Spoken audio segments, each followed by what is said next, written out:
My name is Max. I'm 35 years old and working as a nurse. My wife Valentina is a businesswoman and is 40 years old. We have one daughter, named Ariana, who turned 4 this year. Until recently, the three of us lived a happy life together, but things have become a bit of a mess. I first met Valentina around 10 years ago. We were both from Missouri and both went out of state to Boston for university and eventually found jobs out there. And when we noticed how much we had in common, we began to date. After dating some time, we began to think about marriage. We both wanted to move back to Missouri, so we decided that we would begin our married lives out there. Valentina's workspace had a branch near where I grew up.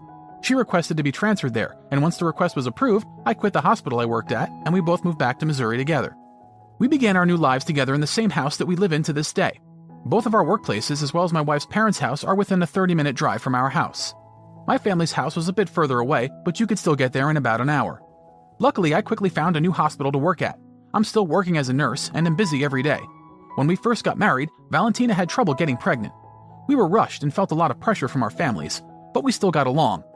3 years later, a stork finally visited us. When my daughter was born, I was so happy I cried. "Thank you, Valentina. You've really been through a lot. We'll be busy from now on. We won't be lonely anymore." She must have been lonely since we left our university friends and moved out here. We aren't that close to her hometown. Valentina actually grew up a few counties over. Her parents moved here after she started university. The place she grew up is a 3-hour drive away, so it's not a distance she can easily travel to meet up with childhood friends. Her hobby was ballet, but she didn't manage to make any friends there either, and she eventually quit. I knew that she was stressed and lonely, but I didn't have the confidence that I could help her feel better. These are probably just excuses. But when my wife was pregnant, my work as a nurse was very straining, and I also ended up doing most of the housework, so I didn't have much free time. We didn't have much time to relax as a couple either. I spoke with Valentina about how our lives will be from now on. I thought I was the good guy in all this, but it backfired. I worked hard around the house in order for my wife to be able to take it easy, but it seems she actually wanted to help me. My wife is usually the social type, but she didn't have much free time to meet up with people outside of work, and it was hard for her to make new friends. So she at least wanted to help out at home, but when I turned down her help, she worried she was a burden to me. She knew that it didn't make sense, but still. I asked my boss if he could keep me off the night shift for a while, because I wanted to be able to have time in the evenings to spend with my wife. If my boss turned me down, I planned on looking for work at another hospital, but he took on my request without any problem. People made fun of me when I took my daughter to the hospital for checkups. They said I wasn't being manly enough, but I ignored them. Ariana grew little by little, and she began to be able to do more on her own. Valentina and I enjoyed watching Ariana grow, and 4 years passed by happily. But recently, something has been bothering me. My wife has been acting a bit strangely. Anytime I would try to bring it up, Valentina would ignore me or change the conversation. It seemed like she didn't care about our daughter as much as she used to. She would leave Ariana at her parents' house more often, and in general would play with Ariana less. At first I thought I must be wrong, but things got worse and worse. She stopped doing housework and helping out with Ariana, and would just shut herself in her room. She would come home late from work and go out by herself on the weekends. She barely even talked to Ariana and I. What could have happened? If things continue like this won't be good for Ariana, but Valentina wouldn't respond to anything I'd tell her. After a lot of conversation, I decreased my hours at work so I could spend more time with Ariana. I thought Valentina must just be exhausted. When my daughter got older, I increased my work hours and began taking on night shifts again. Of course, that meant I had less time for Valentina, so I worried that she might feel lonely and like a burden, like she did when she was pregnant. I had to make sure that we went back to how we were before, when we would come home early, eat dinner together every night, and spend time together. So once again, I switched back to working only mornings and afternoons. I put a lot of effort into cooking delicious dinners for us, but Valentina didn't change. She would never start conversations with me, and if I tried talking to her, her replies would be emotionless. She never seemed to pay any attention to me. When I asked her if she's tired or if I've done something wrong, "Nah," is all she would say, so I also began saying the bare minimum to her. As I was trying to come up with some sort of solution for this, it came time for my wife to use her paid leave. At Valentina's company, once the busy season passes every year, people start taking turns taking weeks off to use up their paid leave. At first I thought we should spend time as a trio, so I planned to suggest going on a family trip or something, but then I thought that might pressure Valentina. So instead I decided it was better for her to do something that would help her de-stress. "Do you have any plans for your vacation?" "Not really." "In that case, why don't you go meet with your friends from university, or maybe go on a trip with your parents?" That sounds good." That same day, Valentina left without saying a word. She came back a week later, but I have no idea where she went or who she was with. Still, she seemed more relaxed when she came back. Valentina began spending more nights out of the house. She would even spend the entire weekends away. I had no idea where she was going or what she was doing.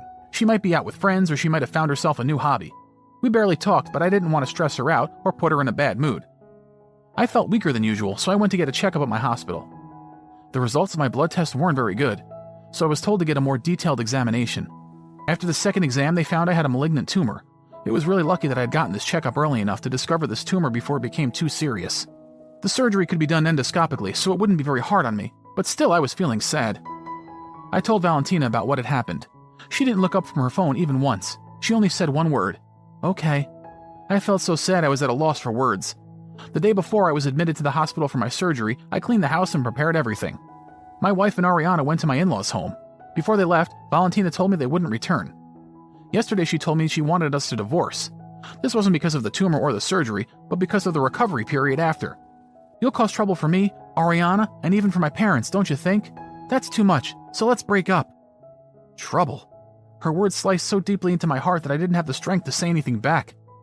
After I was discharged from the hospital, my in-laws called me and pressured me about the divorce.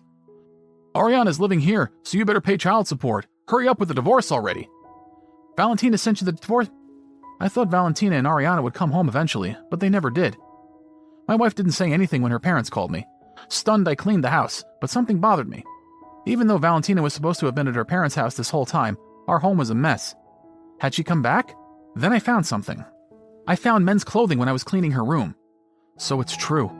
I took out the large brown envelope I had been hiding and peeked inside as my hands trembled. It was a report from a private investigator I had hired when my wife began acting strangely. I picked it up from the investigator's office the other day, but since I was told the contents would upset me, I got so scared I never actually looked inside. And he was right, they did upset me. The worst part was, she brought her lover to our own home. I felt so disgusted that I ignored the pain from my surgery wound and thoroughly cleaned the whole house. I eventually started going to work again. At work, they kindly gave me tasks that were a bit easier on me so I wouldn't push myself. One day, something big happened. Valentina got into a car accident and was brought to my hospital. The car accident happened while she was out on a date, so her lover was brought to my hospital with her. I ran into the treatment room. "I'm Valentina's husband, where is she?" Everyone in the room was confused. All the staff treating Valentina and her lover had assumed the two of them were married. "Huh? This is your wife?" "The man who was just here now. Oh, he's gone. He only had a few scratches, so he went home." The nurses whispered to each other while treating Valentina. "I will take your clothes off now." When the nurse said that, Valentina suddenly screamed, "Don't look!" "It'll be okay." A few nurses held Valentina down and took off her blouse and undershirt. "What?" I exclaimed. On the left side of her chest, she had a tattoo. The tattoo was of a heart and arrow, with a man's name. I couldn't believe it. I left my wife behind and ran out of the room. I got to see that her life wasn't in danger, so I didn't want to embarrass myself anymore. My wife had broken her collarbone and ribs, so she was hospitalized. The staff asked me if I could bring Valentina a few sets of clothing, so I went back home. A few hours later, I brought Valentina's stuff into her hospital room. Her treatment had finished, and she was laying in her bed. Sitting by her side were her parents and Ariana. "Daddy!" "Ariana, are you doing okay?" "Yeah, are you not sick anymore?" "Yeah, I'm feeling better now." Meeting my daughter gave me strength. I wanted to speak to Valentina and my in-laws, so I asked one of my colleagues to take care of Ariana for a minute. I put through the papers for our divorce. "Wait, at a time like this?" "It's okay, Mom, the sooner the better." "I will raise Ariana." "What are you saying? You can't decide that by yourself. We will take Ariana."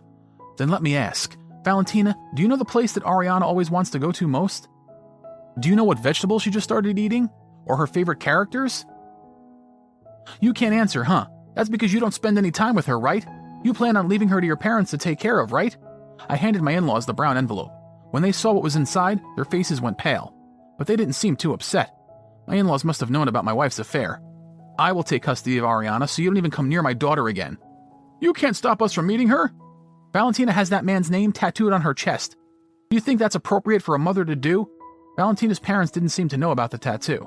I continued and explained how they made a mess of our home.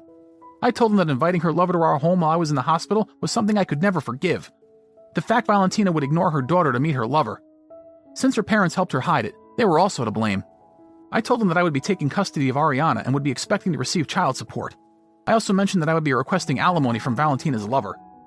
She would abandon her own daughter to spend time with her lover. There's no way I could leave Ariana with her. My mother-in-law began to speak, trying to convince me that we were doing a good job taking care of Ariana, but I just ignored her. "If you want to go through mediation or take this to court, that's fine with me, but I'm sure if you do that, everyone will find out that this all happened because of Valentina's affair." Our divorce was officialized shortly after. Since I got custody of Ariana, the two of us moved to a new home together. Valentina's lover was also married. So it seems Valentina is paying alimony to his wife too. Rumors spread quickly and Valentina developed a super bad reputation at her office. But since she had to pay alimony and child support, she couldn't quit. Because Valentina had no savings and couldn't pay everything off on her own, her father had to go out of retirement and get her mother to start working part-time. Since I don't have work tomorrow, let's go somewhere. Where do you want to go? I want to go see Mr. Elephant. Then let's go to the zoo and eat something yummy on the way home. Yay! My health improved a lot, and now I'm living a peaceful and happy life with my daughter.